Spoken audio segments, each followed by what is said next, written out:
ಪೂಜ್ಯರಲ್ಲಿ ತಮ್ಮೆಲ್ಲರಲ್ಲಿ ಪ್ರಣಾಮಗಳು. ಕಾಲ, ದೇಶ, ವಸ್ತು ಈ ಮೂರರಿಂದ ಕೂಡಿಕೊಂಡದ್ದಕ್ಕೆ ಈ ಜಗತ್ತು ಅಂತ ಕರೀತೇವೆ. ಇಲ್ಲಿರುವ ಪ್ರತಿಯೊಂದು ವಸ್ತುವಿನ ಒಂದು ಮುಖ ಕಾಲು, ಒಂದು ಮುಖ ದೇಶ.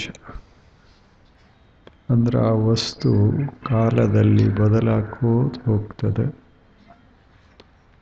ಮತ್ತು ದೇಶದಲ್ಲಿ ಚಲಿಸ್ತಾ ಇರ್ತದೆ. ಚಲನೆ ಮತ್ತು ಬದಲಾವಣೆ ಇದು ಪ್ರತಿಯೊಂದು ವಸ್ತುವಿನಲ್ಲೂ ಈ ಎರಡನ್ನು ನಾವು ಕಾಣ್ತೇವೆ. ಚಲನೆ ಇಲ್ಲದ, ಬದಲಾವಣೆ ಇಲ್ಲದ ಒಂದು ವಸ್ತು ಈ ವಿಶ್ವದೊಳಗೆ ಇಲ್ಲ.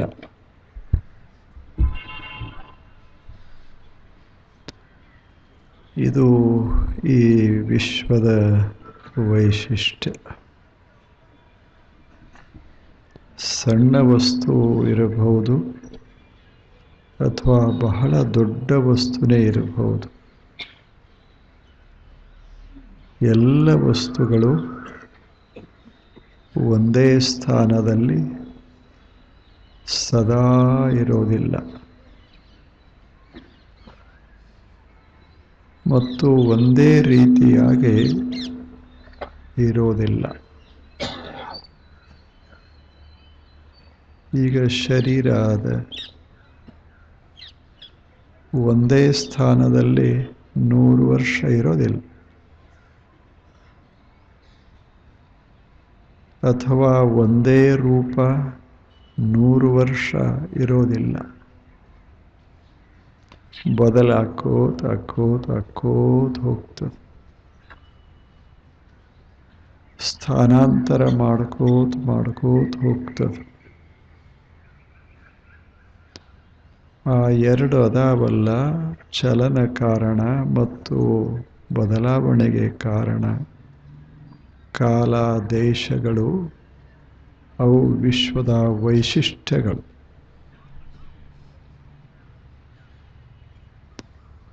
ಆ ಕಾಲದ ಪ್ರವಾಹಕ್ಕೆ ನಾವೆಲ್ಲರೂ ದೈಹಿಕವಾಗಿ, ಮಾನಸಿಕವಾಗಿ ಒಳಗಾದವರೇ. ಒಬ್ಬ ಮನುಷ್ಯ ಇದ್ದಾನ, ಕಾಲವನ್ನು ಮೀರಿದಾನ ಅಂತ ಎಲ್ಲೂ ಇಲ್ಲ. ಆತನ ದೇಹ, ಆತನ ಮನಸ್ಸು ಪ್ರತಿ ಕ್ಷಣ ಬದಲಾಕೋತ ಹೋಗ್ತದೆ. ತಾವು ನೋಡಿ, ಬುದ್ಧ ಬಂದ ಇಂದ ಬುದ್ಧ ಇಲ್ಲ, ಶಂಕರ ಬಂದರು ಇಂದಿಲ್ಲ, ಶರಣರು ಬಂದರು ಇಂದಿಲ್ಲ. ಸಂತರು ಅಷ್ಟೆ, ಮಹಾಯೋಗಿಗಳು ಅಷ್ಟೆ. ಇನ್ನು ರಾಜರು, ಮಹಾರಾಜರು ಜಗತ್ತನ್ನೇ ಆಳಿರಬಹುದು, ಆದರೆ ಇಂದ ಇಲ್ಲ. ಜಗತ್ತು ಅಷ್ಟು ಮಸ್ತದ. ಕಾಲ ಅನ್ನೋದು ಎಲ್ಲವನ್ನ ಹುಡುಕಿ ತೆಗಿತದ. ಯಾವಾಗಲೂ ಸ್ವಚ್ಛ ಮಾಡ್ಕೋತಿರ್ತದೆ. ಈಗ ಆಗೋದಲ್ಲೇನು, ಇಲ್ಲೊಂದು ದೀಪ ಹಚ್ಚಿದೇವಿ, ಕಾಲ ಆ ದೀಪದ ಬೆನ್ನು ಹತ್ತದ.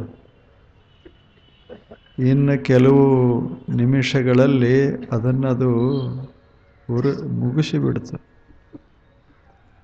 ನಾವು 1,00,000 ದೀಪ ಹಚ್ಚಿದ್ರೇನು, ಕೋಟಿ ಹಚ್ಚಿದ್ರಿ ಎಷ್ಟು ಹಚ್ಚಿದ್ರೇನು, ಕಾಲ ಸುಮ್ಮನೆ ಹೀಗೆ ಅದರ ಉಸಿರ ಎಲ್ಲವೂ ಮರೆ. ಬರೀ ಈ ದೀಪ ಅಲ್ಲ, ಸೂರ್ಯ ದೀಪ. ಅದಕ್ಕೂ ವಯಸ್ಸದ. ಅದು ಈಗ ಮಧ್ಯ ವಯಸ್ಸಿನಲ್ಲದ. ಇನ್ನು ಕೆಲವು ಅಬ್ಜ ವರ್ಷಗಳ ನಂತರ ಸೂರ್ಯ ಮುಪ್ಪಾಗ್ತಾನೆ, ಮುಂದೆ ಮರೆಯಾಗಿ ಹೋಗ್ತಾನೆ. ಈ ನಿಯಮಕ್ಕೆ ನಾವೆಲ್ಲ ಒಳಗಾಗೇವಿ ಅನ್ನೋದೇ ಬಹಳ ಮಹತ್ವದ ಸಂಗತಿ. ಇದರ ಜ್ಞಾನ ಇದ್ದರೆ ಮನುಷ್ಯ ಚೆನ್ನಾಗಿ ಬದುಕ್ತಾನೆ. ನಾವೇನು ತಿಳ್ಕೊಂಡೇವಿ? ನಾವು ಮಾಡಿದ ಕಾರ್ಯಗಳು ಖಾಯಂ ಉಳಿತಾವ. ನಮ್ಮ ಹೆಸರ ನಾವು ಹೋದರೆ ಏನಾಯಿತು? ಜಗತ್ನಾಗ ಉಳಿತದೆ. ಹಿಂದಿನವ್ರ ಹೆಸರೇ ಉಳಿದಲ್ಲಾದ ಬಳಿಕ ನಮ್ಮದರೆ ಏನು ಉಳಿಯೋದದ ಈ ಜಗತ್ತಿನಲ್ಲಿ? ಹೇಳಿ. ಸುಮ್ಮನೆ ನಮ್ಮದು ಒಂದು ಹಾಕಿರ್ತೇವೆ, ಒಂದು ಬೋರ್ಡ ಹಾಕಿರ್ತೇವೆ. ದೊಡ್ಡ ಮನೆಗೆ ಒಂದು ದೊಡ್ಡ ಕಲ್ಲಿನೊಳಗೆ ಶಿಲಾಶಾಸನ ಮಾಡಿ ಹಾಕ್ತೇವೆ. ನಾವು ಹೋದ ಬಳಿಕ ಆ ಮನೆ ಹಂಗ ಇರೋದಿಲ್ಲ. ಮುಂದಿನವರು ನಮ್ಮ ಹೆಸರು ಹಾಕ್ಕೊಂಡು ಅವ್ರು ಯಾಕಿರ್ತಾರಲ್ಲಿ? ಅವರಿಗೆ ತಮ್ಮ ಹೆಸರಿನ ಕಾಳಜಿ. ಈ ಕಲ್ಲ ತೆಗಿತಾರೆ, ಆ ಕಲ್ಲ ಹಾಕ್ತಾರೆ. ಹಿಂಗೆ ಮಾಡ್ಕೋತೇ ನಡೆದದ್ದು ಜಗತ್ತ. ಸುಮ್ಮನೆ ಒಂದು ಭ್ರಮ. ಐನ್ಸ್ಟೈನ್ ಅಂತ ಒಬ್ಬ ಮಹಾನುಭಾವ ಹೇಳ್ತಾನೆ, ಬಹಳ ದೊಡ್ಡ ವಿಜ್ಞಾನಿ ಐನ್ಸ್ಟೈನ್. ಜಗತ್ತಿನಲ್ಲಿ ಅಂಥ ವಿಜ್ಞಾನಿಗಳೇ ಅಪರೂಪ. ನ್ಯೂಟನ್, ಐನ್ಸ್ಟೈನ್, ಸ್ಟೆಫನ್ ಹಾಕಿಂಗ್, ಇವರೆಲ್ಲ ಮೂವರು ಭಾರಿ ದೊಡ್ಡ ವಿಜ್ಞಾನಿಗಳು. ಐನ್ಸ್ಟೈನ್ ಕಾಲವನ್ನು ಕುರಿತು ಬಹಳ ಚಿಂತನೆ ಮಾಡಿದ ವ್ಯಕ್ತಿ. ಆತ ಹೇಳ್ತಾನೆ, the distinction between past, present and future is N illusion, however persistent. ಎಷ್ಟು ಚೆನ್ನಾಗಿ ಒಂದು ಮಾತು ಹೇಳ್ತಾನೆ. ಸುಮ್ಮನೆ ಇದೊಂದು ಭ್ರಮ. ನಾವು ಹಿಂದಿದ್ದೇವೆ, ಹಿಂದದೇವಿ, ನಾಳೆ ಇರ್ತೇವೆ, ಇದೊಂದು ಭ್ರಮೆ. ಇದು ಸುಮ್ಮನೆ ಹಾಗೆ ಅನಿಸ್ಯದಷ್ಟೇ. ಕಾಲ ಕಾಲ ಶಬ್ದ ಸಹಿತ ಎಷ್ಟದ. ಕಲನಾತ್ ಕಾಲ. ಎಲ್ಲವನ್ನ ಎಣಿಸಿ ಎಣಿಸಿ ಎಣಿಸಿ ಒಗಿತದ, ಅದೇ ಕಾಲ. ಸಂಸ್ಕೃತ ಶಬ್ದ ಅದು. ಕಲನಾತ್ ಕಾಲ. ಕಲನ ಅಂದ್ರೆ ಎಣಿಸೋದು. ಇದು 1, ಇದು 2, 3 ಒಗೆದು ಬಿಡೋದು. ಹಂಗ ಕಾಲ ಮಾಡ್ತಾ ಇದೆ. ಇದೊಂದು ಕಾಲ ಇಲ್ಲದೆ ಇದ್ದರೆ ಜಗತ್ತು ಸುಂದರವೂ ಇರ್ತಿರಲಿಲ್ಲ. ಕಾಲ ಇರೋದರಿಂದಲೇ ಸ್ವಚ್ಛ ಸ್ವಚ್ಛ ಸ್ವಚ್ಛ ಹಾಕೋತದ ಈ ಜಗತ್ತ. ಅದು ಹರಿತದ, ನಾವು ಬದಲಾಗ್ತೀವಿ. ಮನುಷ್ಯನಿಗೊಂದು ಭ್ರಮ. ಐನ್ಸ್ಟೈನ್ ಹೇಳ್ತಾರೆ, ಒಂದು ಭ್ರಮ ಇದು. ಏನೋ ಅದೇ ಅನ್ನೋದೊಂದು ಭ್ರಮ. ಹಳಿದು ಹೊಸದು ಮಧ್ಯ ಯಾವುದೂ ಇಲ್ಲ.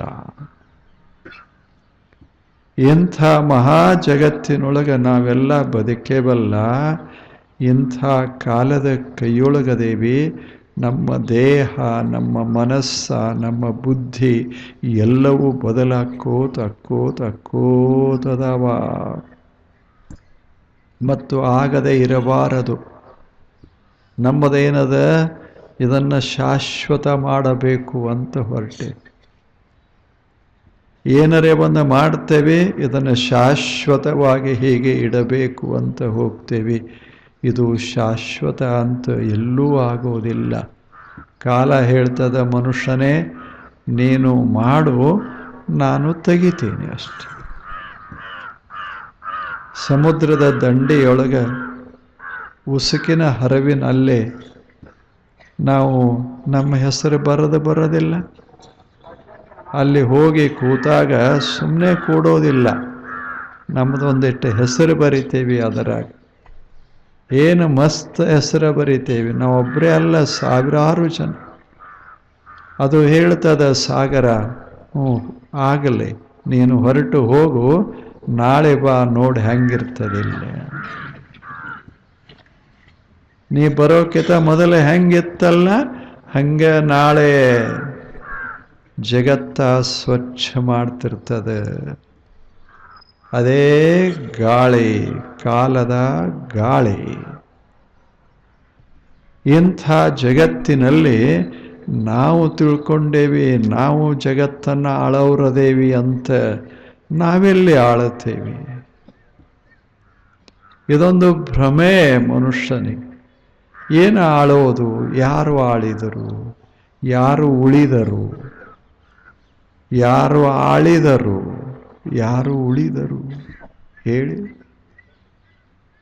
ಎಂಥೆಂಥವರು ಜಗತ್ತನ್ನೇ ಗೆಲ್ಲಬೇಕು ಅಂತ ಹೊರಟವರು, ಸಾರ್ವಭೌಮ ಅಂತ ಅನಿಸಿಕೊಂಡವರು ಇಲ್ಲ. ಇಂಥವ್ರು ಎಲ್ಲದಾರ? ಯಾರದಾರ? ಆಶ್ಚರ್ಯದ. ಇದನ್ನು ಕುರಿತು ಚಿಂತನೆ ಮಾಡಿದರೆ ಮನುಷ್ಯ ಆಧ್ಯಾತ್ಮಿಕವಾದಿಯಾಗ್ತಾನ, ನಿಶ್ಚಿಂತನಾಗ್ತಾನ ಮನುಷ್ಯ. ಆದ್ದರಿಂದ ಏನಾಯಿತು ಹಿಂದಕ್ಕೆ? ಮನುಷ್ಯನೇ ಮರೆತು ಬಿಡು.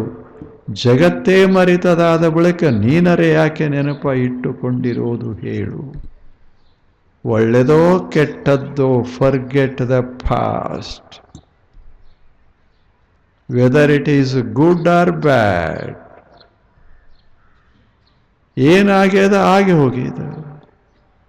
ಮತ್ತೆ ಅದನ್ನು ತಲೆಯೊಳಗೆ ಹಾಕೋತ ಹೋದೇವಿ ಅಂದರೆ ತಾಪ ಶುರುವಾಗ್ತದೆ. ಅದಕ್ಕೆ ಸಂಸಾರ ಅಂತ ಕರೆಯೋದು. ಅದನ್ನು ನಾವು ಕಡಿಮೆ ಮಾಡೋದು. ಆದಷ್ಟು ಮಸ್ತಾಗಿ ಬದುಕೋದು, ಹೋಗೋ ತಯಾರಿಯೊಳಗೆ ಬದುಕೋದು. ಇರೋ ತಯಾರಿ ಅಲ್ಲ, ಹೋಗೋ ತಯಾರಿಯೊಳಗೆ ಮಸ್ತಾಗಿರೋದು. ಇದು ವೈಶಿಷ್ಟ್ಯ. ಅಂಥ ಜೀವನ ಸಾಗಿಸಬೇಕಾಗಿತ್ತು ಅಂದರೆ ನಾವಿದನ್ನು ಅರ್ಥ ಮಾಡ್ಕೋಬೇಕು. ಜಗತ್ತಿನ ಸ್ವರೂಪ ಏನದೆ? ಜಗತ್ತಿನ ಸ್ವರೂಪ ಏನದ? ಮೊದಲನೇದ್ದು ಅದು ಕಾಲದೊಳಗೆ ಸಿಕ್ಕ ಹಾಕಿಕೊಂಡದೆ. ಎರಡನೇದ್ದು ವೈವಿಧ್ಯ ಪೂರ್ಣವಾಗಿದೆ. ಈಗೆಲ್ಲೇನು ವೈವಿಧ್ಯತಾ? ನಾವು ಒಂದೇ ಥರ ಈ ಜಗತ್ತಿನಲ್ಲಿ ತರ್ತೇವೆ ಅಂದರೆ ಒಂದೇ ರೀತಿ ಮಾಡ್ತೇವಂತಿಲ್ಲ. ಯಾಕೆ? ನಮ್ಮ ಮನಸ್ಸುಗಳು ಭಿನ್ನ ಭಿನ್ನ, ನಮ್ಮ ಬುದ್ಧಿ ಭಿನ್ನ ಭಿನ್ನ. ಎಲ್ಲವನ್ನ ಒಂದು ರೂಪಕ್ಕೆ ತರ್ತೇವೆ ಅಂದರೆ ಹೆಂಗೆ ಸಾಧ್ಯದ ಹೇಳಿ? ಹೀಗೆ ತಂದೇವಿ ಅನ್ನೋದರಾಗ ಬದಲಾಗ್ತದ. ನಾವು ಪ್ರಯತ್ನ ಮಾಡೋದಲ್ಲೇ ಹೆಂಗೆ ನಾವು ಇಚ್ಛೆ ಪಡ್ತೇವೆ ಹಂಗೆ ಮಕ್ಕಳಿರಬೇಕು ಅಂತ ಪ್ರಯತ್ನ ಮಾಡ್ತೇವೆ. ಅವರೆಲ್ಲಿರ್ತಾರೆ? ಎಲ್ಲರೂ ಹಾಗೆ. ಒಂದು ಧರ್ಮದವರು ಹಿಂದಕ್ಕೆ ತಾವು ಏನು ಶುರು ಮಾಡಿದರೋ ಅವಾಗಿನ ಕಾಲಕ್ಕೆ ನಮ್ಮನ್ನೆಲ್ಲ ಒಯ್ಯಬೇಕಂತ ಅವರು, ಇನ್ನೊಂದು ತಮ್ಮ ಕಾಲಕ್ಕೆ ಒಯ್ಯಬೇಕಂತ ಅವರು. ಜಗತ್ತು ಯಾರ ಕಾಲಕ್ಕೂ ಹೋಗೋದಿಲ್ಲ, ಮುಂದೆ ಹೋಗೋದದ. ಎಲ್ಲವನ್ನ ಸರಿಸಿ ಬಿಡ್ತದೆ, ಮುಂದೆ ಮುಂದೆ ಚಲಿಸ್ತಾ ಹೋಗ್ತದೆ. ಲಕ್ಷಾಂತರ ಕೋಟ್ಯಂತರ ವರ್ಷಗಳು ಇಲ್ಲದಾವ ಹೇಳಿ? ಎಲ್ಲ ತಯಾರಾಗಿದ್ದು ಎಲ್ಲ ನಾವು ನೆನಪ ಇಟ್ಟುಕೊಳ್ಳೋದು. ನಮ್ಮ ಇತಿಹಾಸ ಹೆಚ್ಚಾಗಿ ಶುರುವಾಗೋದು ಒಂದು 18,000 ವರ್ಷ. ಆದರೆ ಮುಂದೆ ಲಕ್ಷ ಲಕ್ಷ ವರ್ಷಗಳ ಕಾಲ ಯಾವುದಿರ್ತದ, ಯಾವುದು ಬೆಳೀತದ ಹೇಳಿ? ಮನುಷ್ಯನೇ ದೂರ ದೂರ ನೋಡು, ಅತ್ಯಂತ ದೂರ ನೋಡು, ಅಲ್ಲಿ ಬಯಲ. ಹಿಂದೆ ಹಿಂದೆ ನೋಡು, ಅಲ್ಲಿಯೂ ಬಯಲ. ಮಧ್ಯದಲ್ಲಿ ಇದೊಂದು ಅದ್ಭುತವಾದ ಕಾಲ ಪ್ರವಾಹಕ್ಕೆ ಸಿಕ್ಕ ವಸ್ತು ಸಂಚಯ. ಜಗತ್ತಾಯಿ. ಇಲ್ಲಿ ವೈವಿಧ್ಯತ, ಅದ್ಭುತವಾದ ವೈವಿಧ್ಯತ ಇದು ಇರಬೇಕು. ಎಲ್ಲ ಬಣ್ಣ ಒಂದೇ ಥರ ಮಾಡಿದರೆ ಹೆಂಗೆ? ಈಗೆಲ್ಲ ಅದಿರಲ್ಲ. ಎಷ್ಟು ಬಟ್ಟೆಗಳದಾವ ಹೇಳಿ. ಒಬ್ರಂಗೆ ಒಬ್ರಿಲ್ಲ ಅಂತ ನೋಡಕ್ಕೆ ಚಂದದ. ಎಲ್ಲರೂ ಮಿಲ್ಟ್ರಿ ಹಂಗೆ ಹಾಕೊಂಡು ಬಂದಿದ್ರೆ ಹೇಳಿ ಇರಬೇಕು. ಬದಲು ಈಗ ನಾಟಕ ಅಂತ ಮಾಡ್ತಾರೆ. ಬಂದವರೆಲ್ಲ ಬರಾಬರ ಕುರ್ಚಿ ತಗೊಂಡು ಕುಂತು ಬಿಟ್ರೆ ನಾಟಕತಾರೆ ಹೇಳಿ.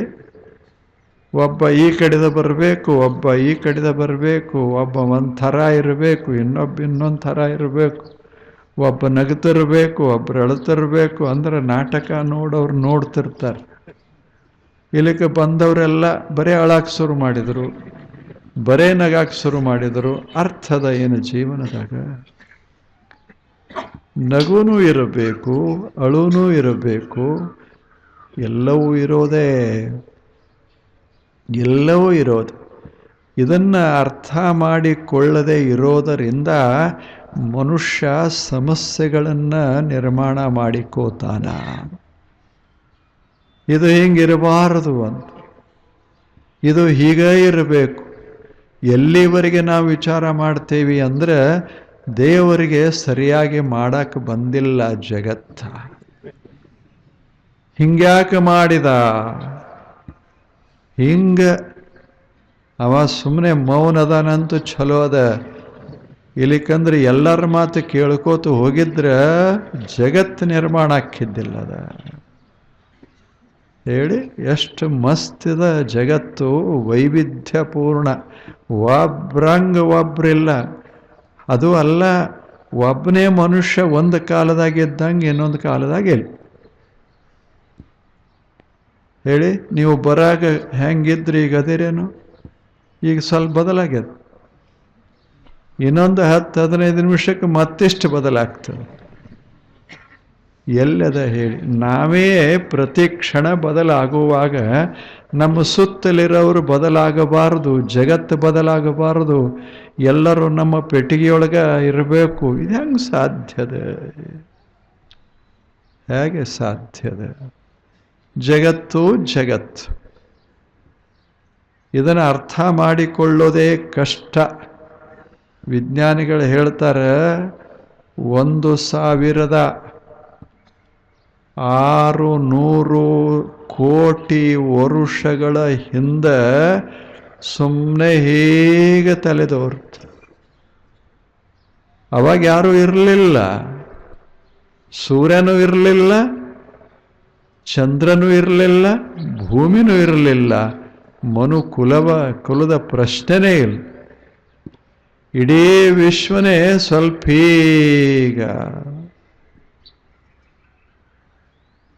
ಈಗ ಇಷ್ಟು ವರ್ಷಗಳ ಕಾಲ ಅಕ್ಕೋತ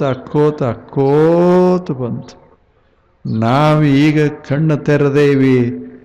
ನಾವು ಯಾವಾಗ ಕಣ್ಣು ಮುಸ್ತೇವಿ, ನಾವು ಅಂದ್ರೆ ಒಬ್ಬ ವ್ಯಕ್ತಿ ಅಲ್ಲ, ಇಡೀ ಮನುಕುಲ. ಹೇಳಲಿಕ್ಕಾಗೋದಿಲ್ಲ. ಅದಕ್ಕೆ ಈ ವಿಶ್ವಕ್ಕೆ ಸಂಸ್ಕೃತದಲ್ಲಿ ಜಗತ್ತಂತ ಕರೀತಾರೆ. ಜಗತ್ತಂದ್ರೆ ಜಮ್ಮ ಗಚ್ಚತಿ ಇತಿ ಜಗತ್ ಅಂದ್ರೆ ಆಗ್ತದ, ಅದು ಹೋಗ್ತದ ಅಂತ ಇದಕ್ಕೆ ಜಗತ್ತಂತ ಕರೆಯೋದು. ಇಂಥ ಜಗತ್ತಿನಲ್ಲಿ ನಾವು ವೈವಿಧ್ಯತೆಯನ್ನು ಅನುಭವಿಸ್ತಾ ಕಾಲ ಪ್ರವಾಹದಲ್ಲಿ ಬದಲಾಗ್ತಾ ಬದುಕೋದದೆ. ವೈವಿಧ್ಯತೆಯ ಮಧ್ಯ ಅದ್ಭುತ ಸೌಂದರ್ಯ ಅದ. There is much beauty in variety. ಎಷ್ಟು ಚಂದದ. ಎಲ್ಲರೂ ಭಿನ್ನ ಭಿನ್ನ ಇರೋದರಿಂದಲೇ ಮಸ್ತದ ಇದು. ಎಷ್ಟು ಚಂದದ. ಒಬ್ಬರು ಮ್ಯಾಲಿರ್ತಾರೆ, ಒಬ್ಬರು ಕೆಳಗಿರ್ತಾರೆ. ಕೆಳಗಿನವ್ರು ಮ್ಯಾಲೆ ಹೋಗ್ತಾರೆ, ಮ್ಯಾಗಿನವ್ರು ಕೆಳಗೆ ಬರ್ತಾರೆ. ಒಳಗಿದ್ದವ್ರು ಹೊರಗೆ ಹೋಗ್ತಾರೆ, ಹೊರಗಿದ್ದವರು ಒಳಗೆ ಬರ್ತಾರೆ. ಎಷ್ಟು ಮಜಾ ನಡೆದದ. ಹೇಳಿ. ಜಗತ್ತು ಬಹಳ ವಿಚಿತ್ರವಾದ ಸುಂದರವಾದ ಜಗತ್ತು. ಇದು ಎರಡನೆಯ ಲಕ್ಷಣ. ಜಗತ್ತಿನಲ್ಲಿ ವೈವಿಧ್ಯತೆ ಇದೆ. ಇನ್ನು ಮೂರನೇದ್ದು, ಇಲ್ಲಿರುವ ಪ್ರತಿಯೊಬ್ಬ ವ್ಯಕ್ತಿಯ ಶಕ್ತಿಗೆ ಇತಿ ಮಿತಿ ಅದ. ಎಲ್ಲವನ್ನೂ ನಾವು ಮಾಡ್ತೇವೆ ಅಂತ ಈ ಜಗತ್ತಿನಾಗಿಲ್ಲ.